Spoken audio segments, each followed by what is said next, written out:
Həyat film kimidir. Bəzən dram, bəzən komediya, bəzən də gözlənilməz bir faciə.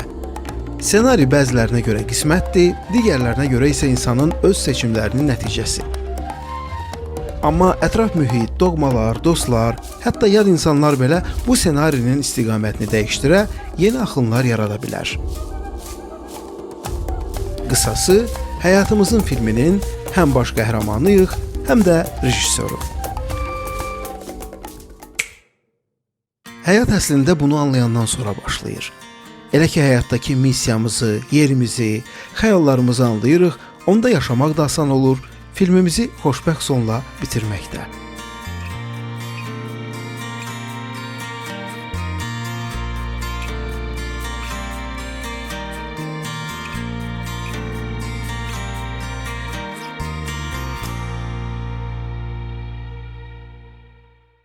Music. Ben buradan yukarıdan Two line. Ahmet sen bunları yapıyorsun.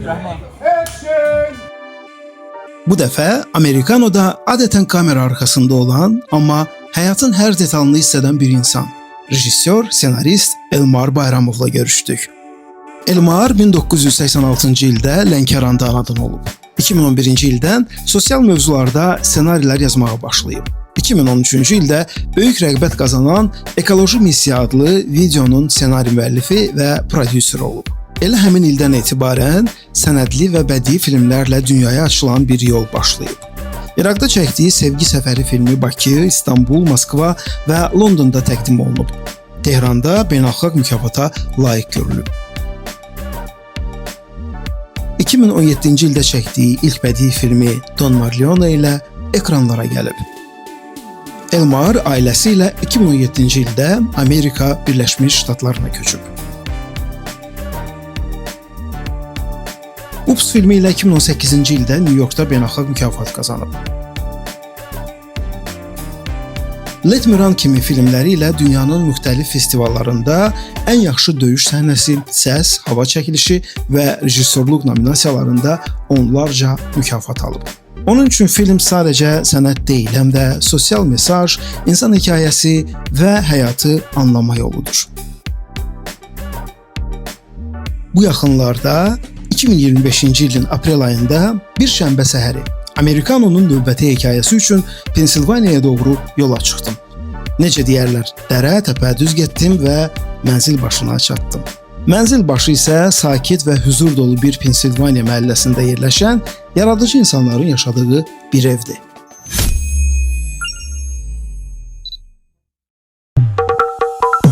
Lights, camera, action. Deyirəm əslində rejissorla çəkiliş eləmək öncə böyük məsuliyyətli bir şeydir mənim üçün. Əsas da kadrlar seçmək baxımından və belə bir otaqda olmaqda ayrı bir enerji verir insana. Çünki hər yerdə aparatura var. Kamera, belə bir işıq, yəni hər şey çəkilişlə bağlıdır. Bildiyim qədərilə Lənkəranda da olmusunuz, Bakıda təhsil almışsınız, ali məktəbi, sonra isə Amerikaya köçmüsünüz. Bunlar belə bir cümlə ilə qısa bir xronologiyadır, amma özünüz haqqında, yəni qısa olaraq uşaqlığınız haqqında, uşaqlığınız ümumiyyətlə hansı müddətdə keçdi ki, siz rejissor olmaq qərarına gəldiniz? Lənkəranda biz hardasa mən 17 yaşıma qədər yaşamışam. 17 yaşdan sonra biz universitet oldu, Bakı Dövlət Universitetində oxuduğum müddətdə həm də Kapori Federasiyasında işləyirdim deyə. Mən onsuz da ilk bəhanəmdə Bakıya gedəcəkdim. Ona görə yox ki, Lənkəranı sevmirdim. Ona görə ki, daha böyük şəhər görmək istirdim. Bunun səsini də alın. Daha böyük şəhər görmək istirdim. Getdim, daha böyük şəhər gördüm. Hansı ki, həqiqətən Lənkərandan sonra Bakıya gedəndə artıq tam fərqli bir mühit var. Bildiyin daha çox insan görürsən. Yəni Bakıdakı qarışıqlıq mənə ümid verdi ki, mən daha böyük yerləri görə bilərəm. Sadəcə mən əvvəldən rəsmlə məşğul olurdum. Həmişə rəsmlər çəkirdim. Mənim ən çox sevdiyim şey rəsmlər çəkməkdir. Hələ mənim indi hal-hazırda kameramanım belə, o da məndən ikimiz də rəssamlıq edirdi. O da rəssamlıq edir, o rəsm çəkirdi. Hətta o akademiyada rəssamlıqda oxudu, davam etdi, amma mən davam etmədim. rəsm bizi gətirdi bura, bu sahəyə gətirdi. Yəni bu sahələr sırf bədii sənətlərdir. Yəni bu bədii sənətlər sırf oradan rəsmdən biz asta-asta gəldik. Sənədli film, bədii film, artıq onların içərisində kommersiya layihələri falan. Lənkərandan Bakı, Bakıdan Amerika, əslində Bakıda biz 2017-ci ildə film çəkdik. Mən filmi çəkdiyim zaman belə demişdim ki, bu filmi mənim birinci filmim olduğu üçün bu rəsmən eksperiment olacaq da mənim üçün.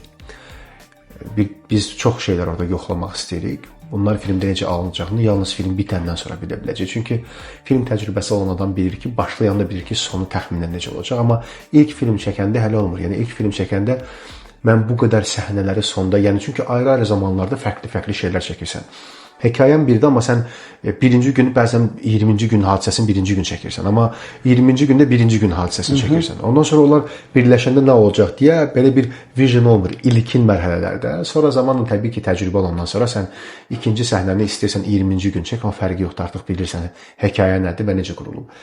Bizim birinci filmimizdə mənim çox razı qaldığım şeylər oldu ki, hansı ki biz çox maraqlı görüntülər artıq göstərdik Azərbaycan kino tamaşaçısına. Biz fərqli rəng, fərqli geyim, yəni həmin büdcədə, həmin limitlərdə ona bənzər digər filmlərdən sırf bu üstünlüklərlə fərqlənirdi film. Hekayə tərəfi təbii bugünkü baxışla baxdığımızda nisbətən zəif idi, amma nəzərə alsaq ki, biz 3 ay ərzində həm hekayəni, həm filmi hamısını birlikdə istehsal etdik. Problem bizdə Azərbaycanda sırf hətta o zaman başqa bir komediya filmi var idi. O komediya filmin tonla problemi var idi. Yalnız orada bir-iki qəhrəman vardı. İnsanlar bizdə Azərbaycanda seçilmiş adamlar. Onlara rəsmən deyərdim ki, yəni onlar fenomendirlərdi Azərbaycan üçün. Yəni sırf Azərbaycan tamaşaçı kütlə üçün, yəni belə peşəkar tamaşaçıdan söhbət gedə bilməz. Bəzi adamlar çəkirsən kinoya, sənin kinon olur, uğurlu, hər kəs kinoteatra gedir, sənin filmə baxır. Mən də filmə çəkəndə də heç vaxt onları çəkməmişdi. Yəni də başqa adamlardan testlər elədik falan. Film maraqlı oldu, bizim film sifarişlərimiz oldu. Mən 4 film sifariş aldım. Amma mən bir ay keçmədi, köçdüm Amerikaya və sonra bir də geri dönmədim. Bunun da ana səbəbi oydu ki, çünki sifarişlərin çoxu mənim heç istəmədiyim tərzdə filmlər idi. Düzdür, mən onları da çəksəydim, maraqlı çəkməyə çalışacaqdım, amma maraqlı çəkməyə çalışmaq başqa şeydir. Bir var, sevdiyin işi görəsən. Mənə çox çətin oldu Amerikaya köçmək. Çünki biz Bakıda artıq hər şey rəsmən qurulmuşdu. Həyatımın çətin dönəmlərini keçib daha düzgün bir düzənə gəlib çatdığım zaman yenə də bir dırmanmağa yer tapdım özümə sanki. Gəldim bura təzədən sıfır. Bu gediş, yəni bizi rəsm gətirdi, bizi bu sənətə maraq yaratdı. Sonradan hekayələr yazmağa başladım. Bu hekayələr bizi gətirdi. Filmə qədər gətirib çıxartdı. Biz artıq fərqli-fərqli kommersiya layihələri çəkirdik. Həmən filmdən sonra da artıq başa düşdüm ki, mən fərqli film öyrənməliyəm və ümumiyyətlə həyatımı, dünyaya baxışımı, özümü ümumiyyətlə başqa yerdə axtarmalıyam. Çünki mənə bura daha artıq kiçik gəlir, az balaca gəlir. Çünki mən orada mübarizə aparmaq falan, mənim həyatım o qədər azdır ki, gedim hansı bir cəmiyyətdə mübarizə aparım ki, mən bir ömrümü sərf edəcəm ki, insanların zövqünü dəyişim. Birinci mən özümü inkişaf etdirməliydim ki, artıq sonra belə bir iddia öyrənisirib. Ona görə köçdük Amerikaya. Köçdük, bu maraqlı challenge-in içinə köçdük.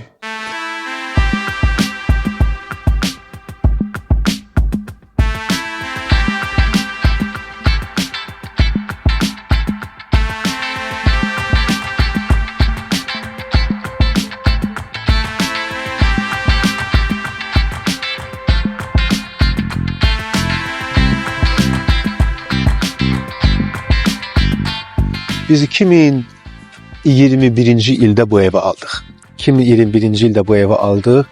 2021-ci ildən Warminsterdən Pensilvaniyada bura gəldik. Burada insanlar, yəni hərdən qardaşım deyir ki, ora başqa planetdə, yəni əslində istində yaşayır. Özü buradan bir 15 dəqiqə məsafədə yaşayır. Bizimkilər yatıblar. Qonşular baxsan bəlkə yatıblar artıq. Yəni saat 8-9 hər kəs yatır. İnanılmaz bir şeydir yəni. Mən razıyam. Vaxtında yatmaqlarının mənə ziyanı yoxdur. Amma mən bir tərəfdən fikirləşirəm, belə bir evin olaraq sul qabağında oturmayasan, simiçka çıtlamayasan, gəlib gedənləri müzakirə eləməyəsən. Olmur, o yoxdur. O, bizim qonşu bir xala var idi, o secure kameralar kimi həmişə qalırdı orada. Bütün problemləri bildi. Yəni polis məhəlləyə gələndə belə, yəni araşdırmada ilk sual verdiyi adamlardan biridir ki, bala filankəs hardan hara gedir. Ya burada heç kim, bu qonşuların biri belə. Sən küçəyə gedirsən, sadəcə sənə başını qaldırıb salam verəcək qədər sənə salam verir. Yəni halı halımı əhvalımı soruşar əgər yəni dayansa, soruşar misal üçün bilir ki mən kino ilə məşğulam. Mənim kinomun təqdimatı olub. Deyər ki, üzr istəyirəm mən gələ bilmədim, bu səbəbdən gələ bilmədim, mənim bu işim var idi. Oradan kənara çıxmır mövzu. Həm neçə vaxtı yoxsam. Amma mən Bakıya gedəndə soruşdular misal üçün 8 ildən sonra Bakı necə idi falan. Onlara da maraqlı idi. Mən bir immiqrant olaraq bilirdilər ki, mən uzun illərdə Azərbaycana dönmürəm geri. 8 ildən sonra misal üçün qonşu Robert məndən soruşdu ki, Elmar, 8 ildən sonra necə idi? Hansı təcrübəni yaşadın orada? Mən özümə qəribə gəldi ki, Robert normalda mənə heç sual vermirdi. Yəni əslində belə maraqlı adam deyil hər şeyə. Gördüm ki, ona maraqlıydı. Mənə Bakı necə təsir bağışlayıb. Mən də təbii ki, maraqlı şeylər dedim. Yəni orada maraqlı çox şey olmuşdu. İnsanlar normal maşın sürə bilmirdilər. Mən şoka düşdüm ki, düz yolda gecə saat 2-də heç kim düz getmir. Hər kəs belə gedir. Qardaş, xətt var, yol ideal. Yəni xəttlər var, görünür. Həqiqətən də biz şeydən gəldim də, Port Baku tərəfdən gedirəm. Geniş yol. Qardaş, bir nəfər düşsün. Sanki elə bil hər kəs deyir ki, biz hamımız ziqzaq edirik beləcə. Mən bir dəfə getdim, dedim bəlkə mənim gözümə nəsə görünür. Sonra könlədim ki, sən Allah gəl bir bax, saat 2-dir, heç bir probka yoxdur, heç şey yoxdur. Yəni Bakıda məni ən çox pis eləyən və ilk his, mən əvvəl Azərbaycanda heç vaxt maşın sürməmişdim. Azərbaycanda maşın sürmək təcrübəsi oldu. Bəlkə heç əvvəl belə deyildi. And ol Allaha, məni 16 dəfə polis saxladı. Maşın, rent-a-carın maşınının üstünün rəngi başqaydı, bədənin rəngi. Amma xoşuma nə gəldi? And ol Allaha, heç bir şişirtmədən deyirəm ki, mənə görə gənclərimiz çox zövqlü olublar. Çox dəyişib. Gənclərimiz çox maraqlıdırlar. Daha qat-qat bizim gəncliyimizdən mədənidirlər. Kim nə dirdisin? Deyirlər ki, ayda belə, vallahi billahi deyirəm, mən bu səfər Azərbaycana gedəndə kitab oxuyan gənclər gördüm. Azərbaycana gedəndə çox müasir geyimli gənclər gördüm. Küçədə çox mədəni gənclər gördüm. Qəribə uşaqlar çox az idi. Əvvəllər Targovda gedirdin, hər itində bir qəribəlik var idi. Yəni o qəribəlik sanki indiqəcə muzey səviyyəsindədir. Yəni onları tapsan gedib ziyarət eləyərsən, elə bir vəziyyət.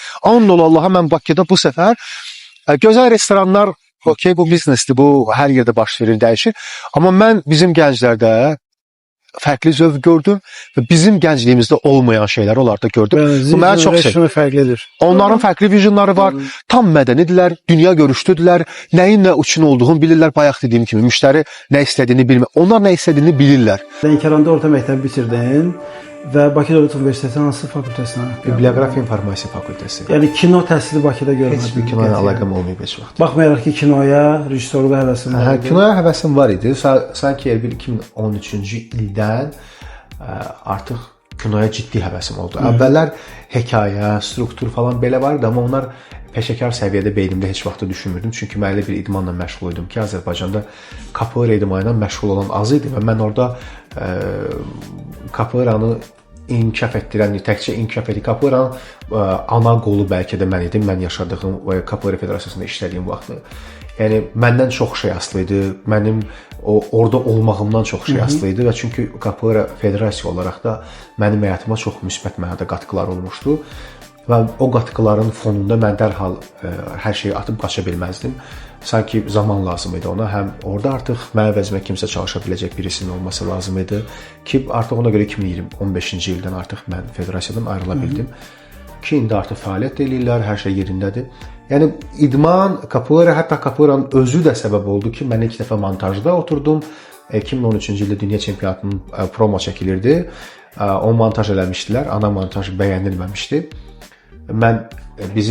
Mənim olduğum edit versiyanı bəyəndilər. Ondan sonra hətta təklif etdilər ki, sən çək, hansı ki mən heç bilmirdim nə kamera götürəcəm, ümumiyyətlə lens nədir, ümumiyyətlə nə edəcəyik biz orada. Amma mən bilirdim ki, hekayə necə ola bilər. Zaman-zaman artıq texniki detalları, yəni məcburiyyət qalır və öyrənirsən. Həm də sonradan işimə çönəndən sonra mən onu öyrənməyə nəinki məcburiyyət olur, sevə-sevə öyrənirsən artıq. Ümumiyyətlə kino və filmi düşünürsənmi ki, Hollywood filmləri ilə sevmisən, yoxsa? Əslində dünyada məncə bizim yaşadığımız illərdə, misal üçün 80-ci illərdə doğulan insanlar, 70-lərdə doğulan insanlar düşünmürəm ki, çox az insan, çox az ailə oturub hansısa sənət filmlərinə baxardı. O hansısa çox az ailə oturub, nə bilim, Dostumun evi hardadır filminə baxacaqdı. Abbas Kiarostami'nin, nə bilim, Kurosava'ya heç kim gəlib baxmayacaqdı. O zamanın standart filmləri vardı və ailələrə gələn, evlərə gələn filmlərdə televiziyalar vasitəsilə gəlirdi Biz də sərhəd qoşunlarına çox yaxın ərazidə yaşadığımız üçün sərhəd qoşunlarından xüsusi kabel çəkmişdik. O yollarla çəkmişdik o kabeli. Həmin kabeldən biz o vaxtı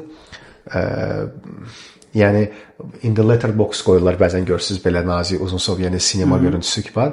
Biz ilk dəfə bizim 4-cü ekranlarda, köhnə TV ekranlarında çox horizontal, uzunsov, yəni görüntülü filmlərə baxırdıq. O vaxt Disney multfilmlərinə baxırdıq, ardınca Hollywoodun fərqli-fərqli istehsalı filmlərinə baxırdıq. Hamısı rus dilində dublyajla baxırdıq. Biz ona görə mən Azərbaycan dilində oxumuşam.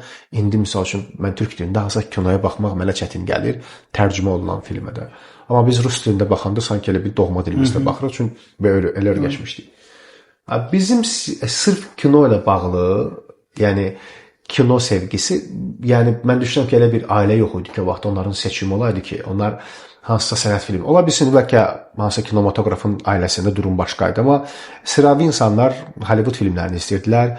Biraz idmanla maraqlanırdınsa, Jean-Claude Van Damme'ın tullandığı 2 dənə təpiyi bütün günü xəyalından çıxara bilmirdin.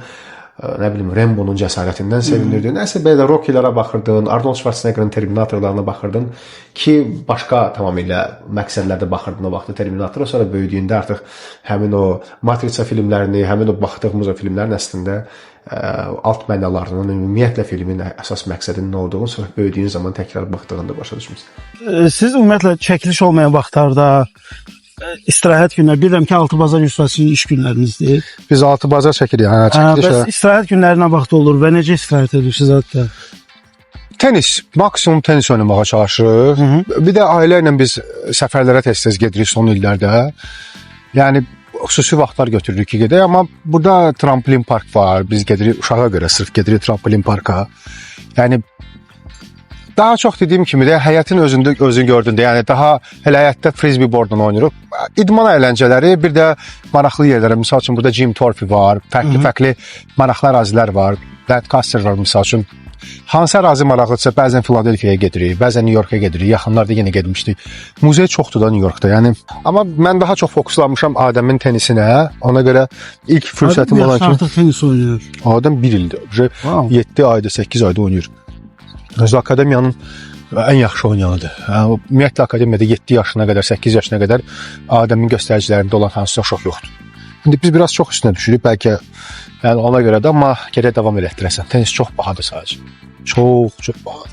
Və Hollywood filmləri əslində indi burada yaşayaraq analiz edəndə görürsən ki, çox yaxşı bir propaganda oldu. Sanki bütün dünyada bir American Dream yaratdı. Xüsusilə də bizim o post-sovet ölkələri ki var, o vaxt Sovetlər İttifaqı dağılandan sonra ki birdən-birə biz Amerika filmlərini izləməyə başladıq və bir Amerika marağı yaranmağa başladı hamıya.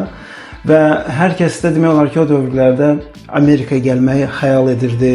Bir çox gənclər Amerikada, ümumiyyətlə Hollivooda gəlməyi, ulduz olmağı, çoxu da cəhd eləmişlər. Cəhd eləyənlər də xeyli sayda var idi və sən yəni sən Amerikaya gələndə o xəyal var idi, yoxsa təsadüfdən belə yarandı ki, sən burada artıq bu gün rejissorluqla məşğulsun? Ya əslində əlbəttə Amerikaya bir rejissor gəlirsə, yəni onun elə bir xəyalı ola bilər.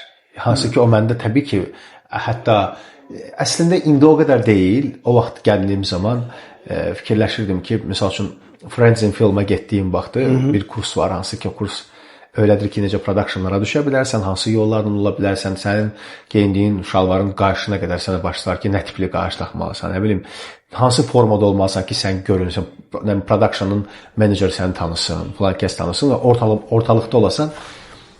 Mən Friends in Film'da onlarla kursa başladım, onlarla hardasa 1 il yola çıxdıq. Mən sonda dönüb geriyə baxdım ki, mən zaman itirirəm. Çünki mən hələ getməliyəm, production assistant işləməliyəm, setlərdə fərqli-fərqli vəzifələrdə əvvəllər pulsuz işlədim, getdim. Masovkanın içərisində olduğum fərqli-fərqli filmlər var bugün, hansı ki, bəzən yadıma düşür, axtarıram, 2017-ci ildən söhbət gedir. O zaman artıq yavaş-yavaş anlayırdım ki, Amerikada sən əgər bir film çəkilirsə, hardasa 60 milyon büdcəsi varsa, sən filmin rejissoruna yaxın gedə bilmirsən. Production assistant kimi setdə işləyirsən, könüllüsən, misal üçün barda bir səhnə baş verir, dağıldı, şüşələri yığırsan, qabları təmizləyirsən, texnikanı aparmağa da kömək edirsən lazım olsa. Yəni setə kömək lazım olacaq. Orada adətən burada setdə necə olur? Yəni kamera tim, yəni operatorun komandası ayrı olur, art tim, yəni rejissor komandası falan onlar ayrı olur. Orada rəssam komandası falan da olur. Sən hansı komandadasansa o komandanın kömək işlərini görürsən. Sən məsəl üçün normalda sən operatorla işləyirsənsə, sən heç vaxt setdə rejissor deməyəcək, get mənə kofe gətir, elə şey yoxdur. Adətən kofeni də sırf ayrı adamlar aparırlar, amma yenə də operatorun öz kofe daşıyanları belə rəsmən onlar belə fərqli-fərqli, yəni komanda olaraq bölünüblər də, hər kəsin timi ayrı. Biz Azərbaycandan mən bura gələndə fikirləşdim ki, biraz belə eləyərəm, sonra gedəcəm də artıq. Yəni Hollywood da, yəni nədir ki, ya. Sonra başa düşdüm ki, ya elə şey deyil. Yəni burada ümumiyyətlə heç bir sahə ilə deyilsən, jurnalistsənsə gəlmirsən, mən gedərəm məsəl üçün, nə bilim, New York Times-da nəsə bir şey eləyərəm də, bir gün çataram ora, nə bilim.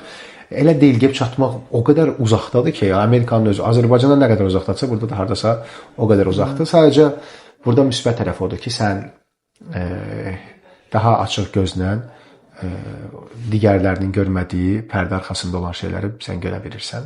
Amerikanın fərqi odur ki, gözü daha çox açılır. Təkcə karyeranla bağlı məsələlərə yox, həm də özünlə də bağlı, gələcəyinlə bağlı belə. Misal üçün, mən bugün 5 il bundan qabaq düşündüyümü düşünmürəm. Təbii ki, Azərbaycanda da yəni qalsaydım, orada da bəlkə bu daha uzun müddət olacaqdı. Amma Amerikada çox sürətli baş verir. Özünü tanımağa qədər çox sürətli tanıyırsan. Bir də immiqrant üçün daha başqa bir proses var burada. Sanki çünki bütün immiqrantlar üçün, hətta bura kifayət qədər maddi imkanlarla gələndə belə bir yenilənmə prosesi gedir də, uzunlaşma gedir, o çətinliyi görürsən, o da biraz insanı sanki daha böyüdür. Heç kimi tanımırsan. Daha təcrübə. Biz heç kimi tanımır. Gəlirsən, misal üçün, get bizim məhəlləmizdə gəz nə qədər istəyirsən, görürsən, heç kimi tanımırsan. Nə zarafatını başa düşürsən, nə sən texniki olaraq başa düşürsən. Yaxşı, dedi ki, kameranın lensində toz var, başladı gülməyə. Deyirsən, Allah, lensdə toz var, niyə gülür buna? Yəni, o birisi də gülür, bu da gülür. Görürsən ki, hansısa, nə bilim, 75-ci ilin serialından məşhur bir cümlədir. Mən bilmirdim onu, yəni. Biz o seriala baxmamışıq da, biz nə bilim Guadalupe-yə baxmışıq. Bizə o vaxtdan göstərdi, mən baxmışıq. Biz Cənubi Amerikanın seriallarına baxırdıq. Bir dənə vardı yadımız. Santa Barbara'ya baxırdıq. Santa Barbara bunların idi, bunların popüləri idi. O bir dənə yadımızdan, bir dənə vardı o vaxt. Əkiz bacım idi, Blanka idi, nəsə bir dənə şey. Yəni biz bunlara baxırdıq da, yəni Latin Amerikada, yəni bizə də enerji baxımından da yaxındılar. İndi gedib onlarla yayda voleybol oynayanda görürəm, biz kimi əsəbləşirlər, top qırağa düşəndə. Almanlarla oynayırsan, top qırağa düşür, uduzdular, açıb gedirlər, bitdi. Biz özümüz voleybol oynayanda heç vaxt xətt qoymuruq da, yəni Latin Amerikalılar da qoymur. Top qırağa düşəndə 5 saat qoyur ki, bala içəri düşdü, çölə düşdü. Yəni biz onlara çox uyğun idik əslində. Onların o serialları, məişət problemləri, gündəlik o Azərbaycan televiziyasında gedən standart o verilişlərin problemləri var, yəni məişət. Oradan çıxa bilmirlər. Sanki elə bir ilişib qalıblar məişətdə. Biz həmin o serialların içərisindən belə qovrulub, yəni bilmirsən, burada tanımaq çətindir. Burada adamların, əslində mən yaşadığım yer elə yerdir ki, sən gedib Filadelfiyada yaşayarsan, sevmərsən. Amerikaya gəldiyin günü də söyərsən, özünü də söyərsən. Amma gəlib elə yerdə yaşayarsan ki, hər günü və şükür eləyərsən, bunlar hamısı dəyişəndir. Yəni yaşadığın yer, sənin özünün ümumiyyətlə çatdığın vəziyyət. Çünki hər kəs eyni hekayəni yaşamır. Hər kəsin atdığı addımların nəticəsi eyni olmur. Çünki normaldır, yəni birimizdə biraz tez alınır, birimizdə biraz gec alınır, birimizdə ümumiyyətlə bəzən o qədər gec alınır ki, artıq özümüz də bilmirik ki, yəni biz onu dacı gedək yoxsa yox. Amma Amerikanın müsbət tərəfi də odur ki, sən özündən çox qalırsan. Artıq şəxsi kimliyinlə mübarizə apara bilirsən, özünü inkişaf etdirmək üçün, yəni təkcə inkişaf etdirmək belə yox, mən iradəli olmalıyam prinsipində yox. Yəni davranışından, planlarına qədər, ümumiyyətlə nə üçün yaşayıram kimi suallarına qədər, bu qədər təməl suallara qədər sən burada özə daha tez-tez o suallara verə bilirsən. Bir də bizim Amerikada olduğumuz vaxtı biz Covid gördük burada ki, əslində bu dünyanın hər yerindən daha yaxşı yerdəydik Covid vaxtı. Çünki hər yerə gəzə bilirdin, çöllərdə, parklarda heç kim maska tələb eləmirdi. Burada azad idi o.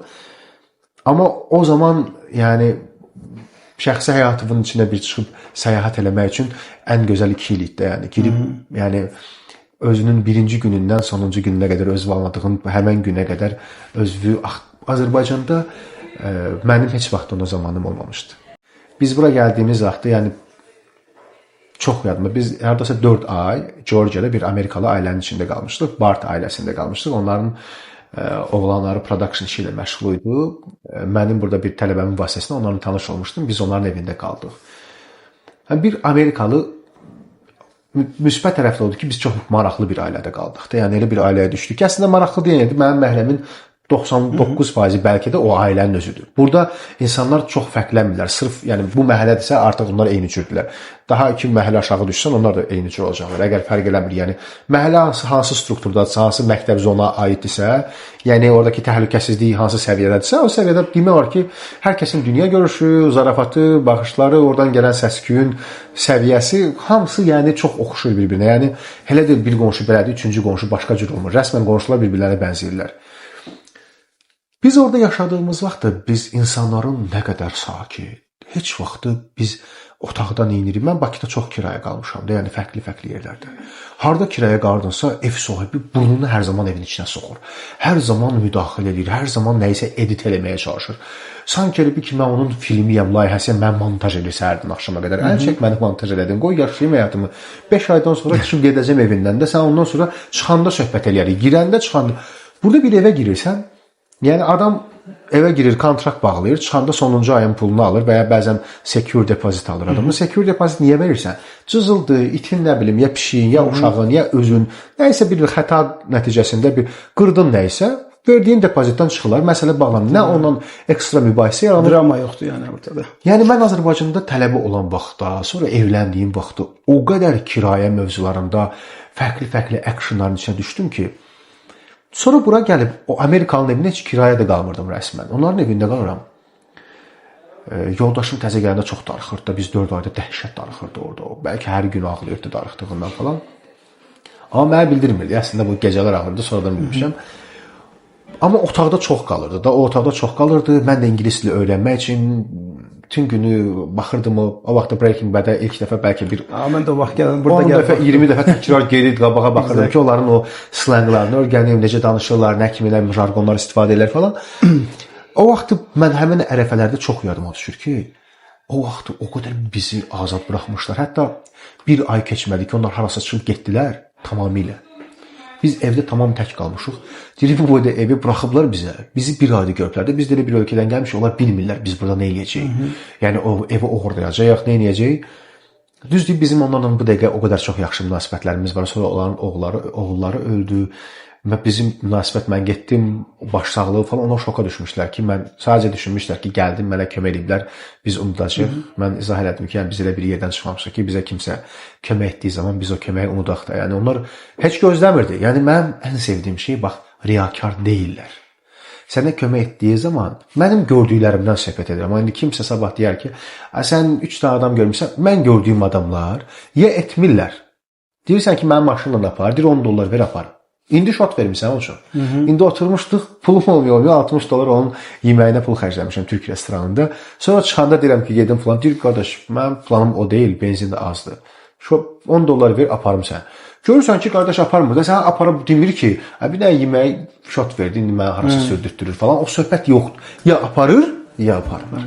Və bildiyim qədərilə sənin də belə başqa bir tezə gələndə survival mudda olanda hamımız hansı gəlirik. Elədir. O anlarda sən də gördüyün başqa işlər olub. Sir deyilsə paylaşmaq istəyirsən. Yox, əlbəttə ki, mən həmişə bunu danışıram. Yəni bizim həyatımızın yəni şey tərəfi deyildi. Yəni o tərəfi deyil ki, bunu danışsam mənim haqqımda pis düşünərlər, elə şey yox. Biz 2017-də Amerikada olanda təsəvvür Bakıda film çəkmişik. Təqdimatımızda yəni dövlət rəsmiləri var, sənətkarlar var. Yəni bizim uşaq olanda televizorda gördüyümüz böyük, yəni əlimiz çatmayan adamlar mənim layihəmə gəliblər, təqdimatıma. Hər kəs məni təbrik edir, hər kəs mənə gözəl sözlər deyir. Yaxşı, gözəl evimiz vardı, yaxşı maşınımız vardı. Ətrafımızda dostlarımız, növbəti layihələr qarşıda var idi falan. O anda qərar veririk, gəlirik Amerikaya və mən bir neçə müddətdən sonra başlayıram öz tələbəmin rəhbərliyi altında telefon təmir eləməyə. Yəni molda darıxdırıcı bir telefon təmiri prosesləri, kinoya baxmaq istəyirəm, kino çəkmək istəyirəm. Mən bir layihəm var, onu göstərəcəm. Hansı ki biz mol saat 9-da açılırdı, səhv eləmirəmsə, ya 10-da açılırdı, 9-da bağlanırdı, ya artıq yadımdan da çıxıb. Biz 9-a qədər vaxtımız vardı. Mən Texasda onları apardım. Bir dron vardı əlimizdə. Dronun kamerası ilə bir də video çəkdiyimdə dron kamerası əldə falan, gah göyə uçurduruq, gah yerdə. O video layihəni də göstərəcəm sizə necədir. Maraqlı bir layihə çəkdim. O uşaqlar da, hətta o menecerimi də, Elşəni də, oradakı digər uşaqları da o vaxtı həmin o duran Səbuhinin idi. İndi o uşaqların hamısıyla əlaqə var. Elşənlə də çox yaxşıdır münasibətlərimiz.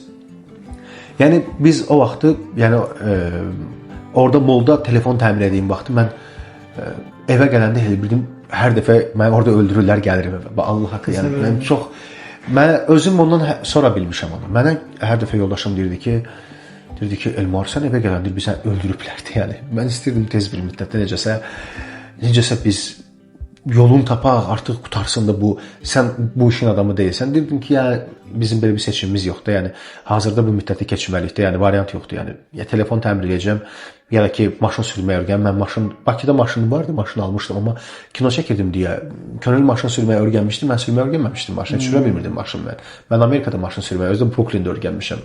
Texasda ilk maşın sürdüyümdə Texasda mənə polis saxladı, o qədər cərimə elədi ki, qiyamətə qədər rol arxasına oturmadım.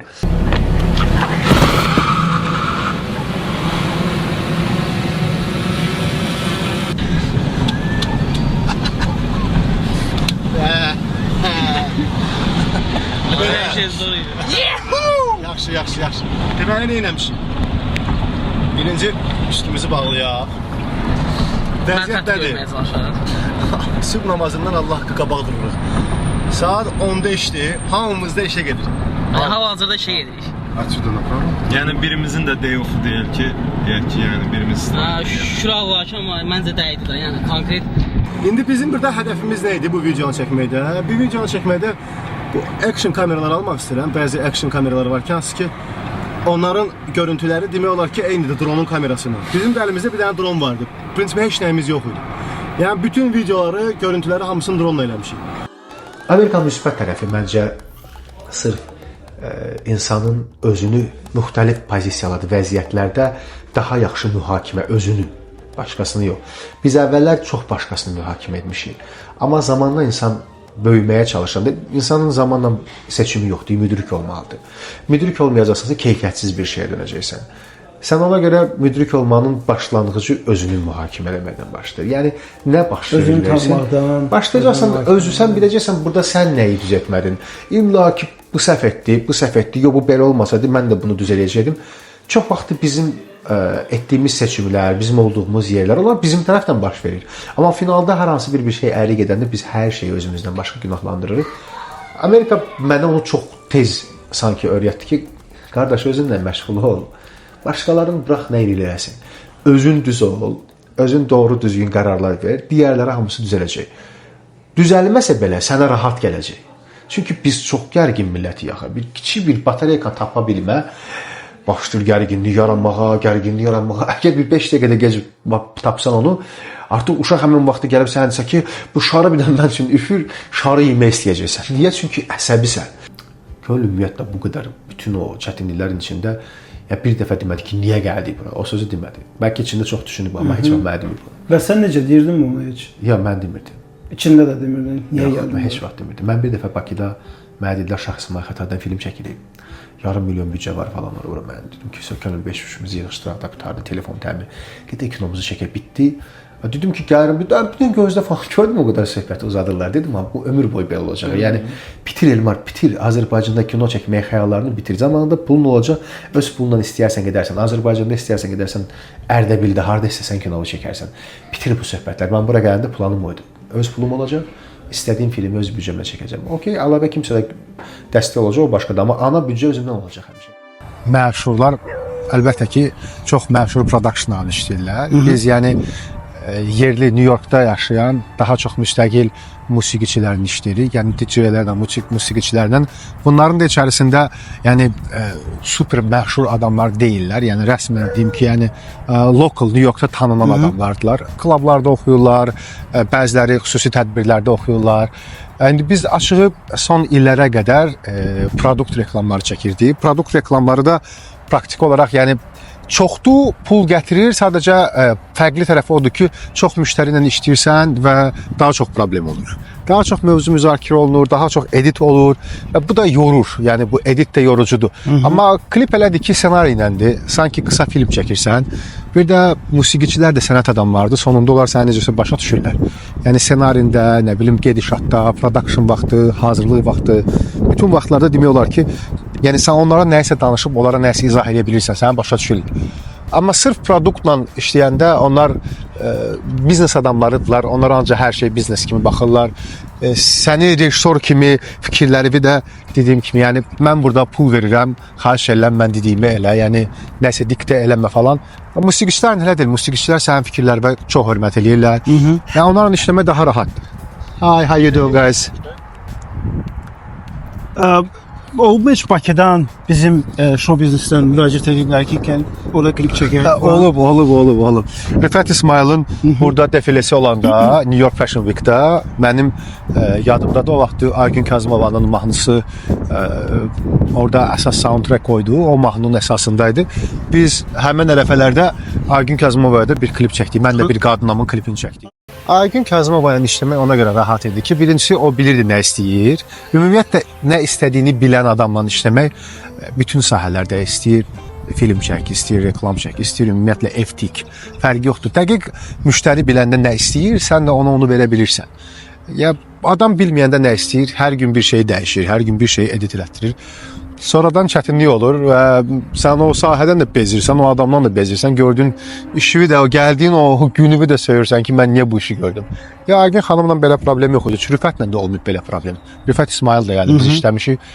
Yəni bir dəfə editə qayıdır, bitir. Yəni heç vaxtı dəfələrlə editə qayıtsın, səhnəni dəyişsin, hələ bir şey olmayıb.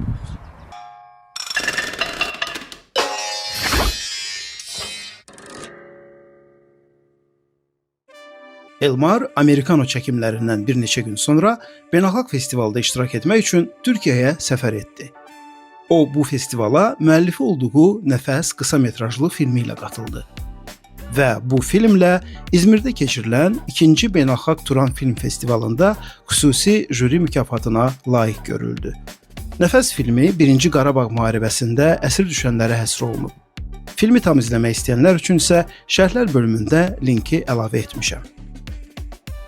Sırf Nəfəs filmi mənim həmişə ağlımda var idi. Belə bir tək qəhrəmanlı film. Çünki tək qəhrəmanlı filmdə büdcə bir qəhrəmana daha çox gedir. Bir də meşədir, məkandır. Yəni sən daha çox aktyorla məşq edə bilirsən, bir aktyora daha çox fokuslana bilirsən. Büdcə çox böyük olmadığı zaman sən limitli büdcə ilə limitli ssenari yaza bilirsən. Onun əsasında da biz ssenari təşkil elədik. Mən Bakıdan elə o arada Aynur da mənə tövsiyə elədi ki, Bakıda bu yazıçılar var. Mən istəyirdim ki, tək qəhrəmanlı yazıçılardan danışım, onlar mənə bir tək qəhrəman hekayəsi düzəltsinlər. O vaxt biz Ülviyə ilə tanış olduq, hansı ki onun mono pyesləri çox idi. Onda Uşaqlıq vardı, Pələngimin bir neçə mono pyes vardı. Mən oradan yola çıxdım, biz Ülviyə ilə başladıq.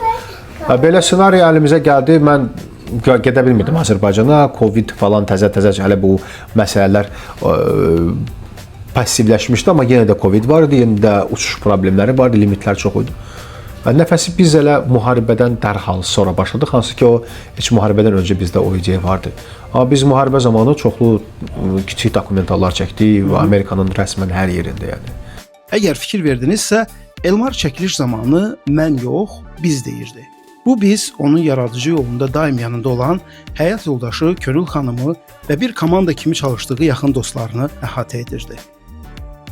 Könül xanım kamera qarşısında danışmaq istəməsə də, kamera arxasında etdiyimiz söhbət maraqlı idi.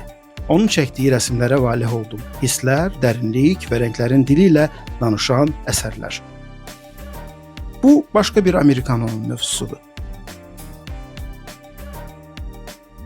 Bu yaradıcı ailədə böyüyən Adəm də elə bu yaşlarından kreativdir. Maskləri, fərqli rənglər. Aparmışdım, tramplində canlı. Ha. Ona görə tramplin. Əlindəki qruşkayçıyla da uyğun gəlir rənglər ona görə. Tapancası var idi. Sadəcə təsadüfdür. Biz ona heç fikir vermirik. Onun maskinin rəngi qarma-qarşı ola bilər həmişə. Sən nə şirinsən. Şömkamız bitdi. Çox sağ olun, təşəkkür edirəm.